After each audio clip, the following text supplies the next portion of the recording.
Hello everybody, how are you all feeling today? I'll help you up your game, your sampling game, by 1000%. This episode is sponsored by my friend's cat.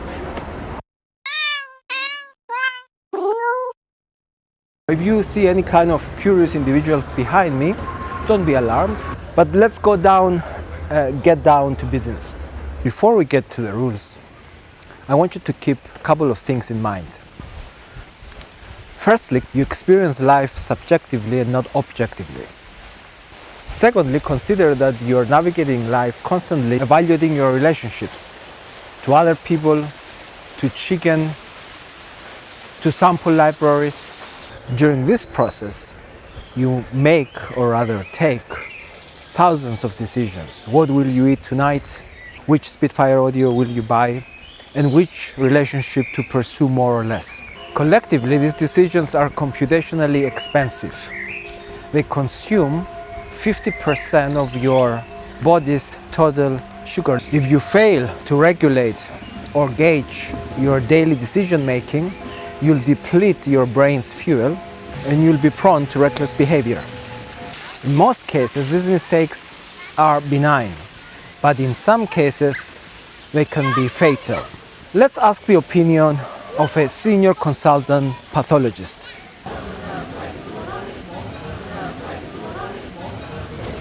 Tell me, doctor, on average, how many decisions do you take in a day? The hundreds to thousands. I see. And of those, what percentage would you say is life-altering for patients? Maybe 5 to 10%. All right, doctor, thank you. Good luck. Get her a drink on me, please. So, by the way, doctor, nice shoes. I approve. As you can see, if you make a little sampling mistake here and there, it's not the end of the world.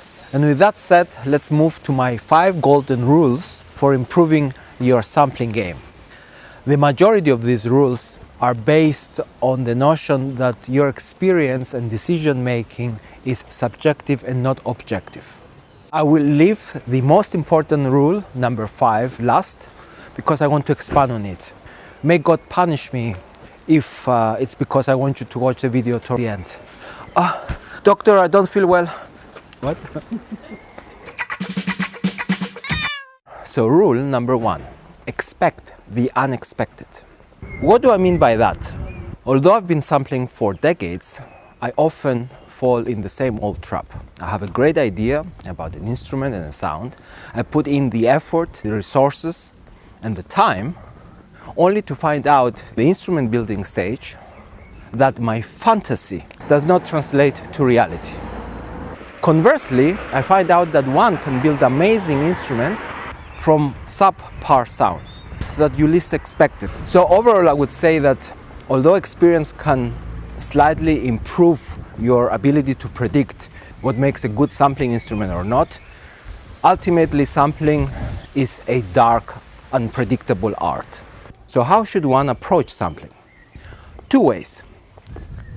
1, record everything with equipment that you have at hand.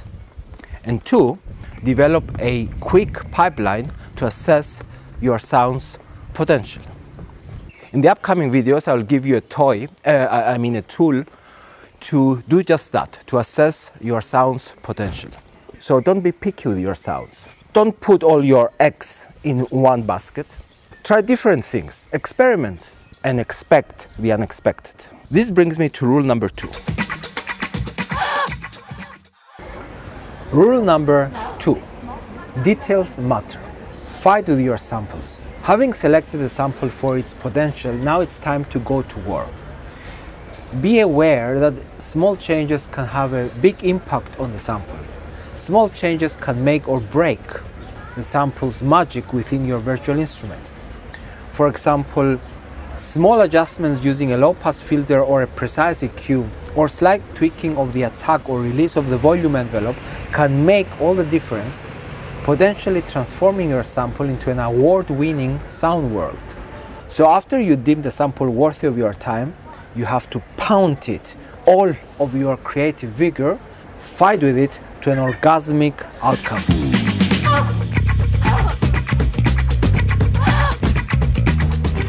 Rule number 3. Use psychoacoustic principles.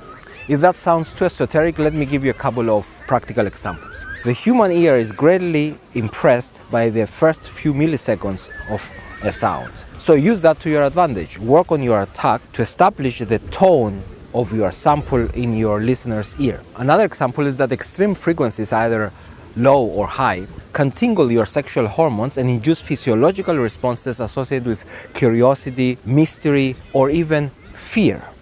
Use that accordingly. So overall, my third rule is incorporate psychoacoustics in your sound design and instrument building processes to induce visceral, sensual responses in the listener. We'll expand on that in the upcoming video.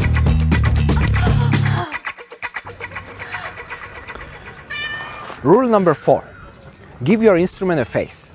Creating a simple skin, a nice graphical user interface for your Kontakt instrument, even if it's just an old plain background with a name, can go a long way in helping you make the most out of it. Not having a skin for your instrument is the equivalent of a one-night stand. You had fun one time, but you hardly remember or revisit your instrument. You can even go further. Combine an instrument skin with a quick load function in Kontakt, and you'll find that you'll derive pleasure and appreciation using your home-produced sampling instruments. A simple graphical user interface will help your brain assign an individualized identity to your instrument.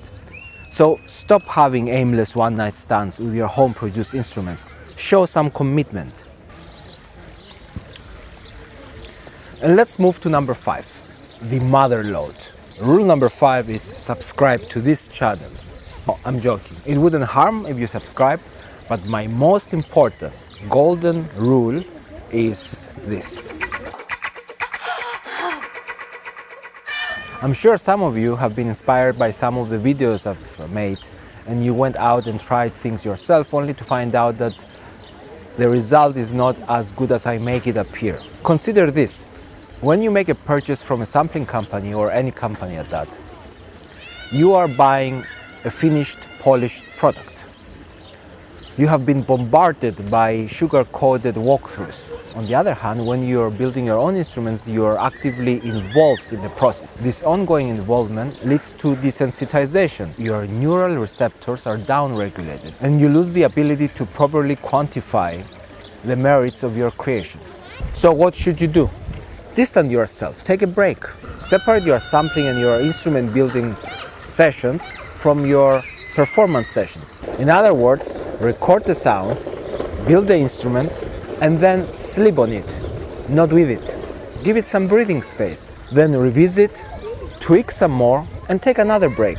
Give your instrument a face and finalize it. Then take a longer break. Finally come back and use it as a user. Add it to your quick load library in Kontakt and approach it as if you just spent hundreds of quid. Market it to yourself.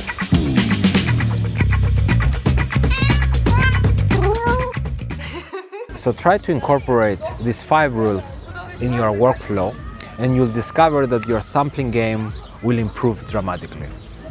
Until next time, feel happy. Thank you, kids. I appreciate it.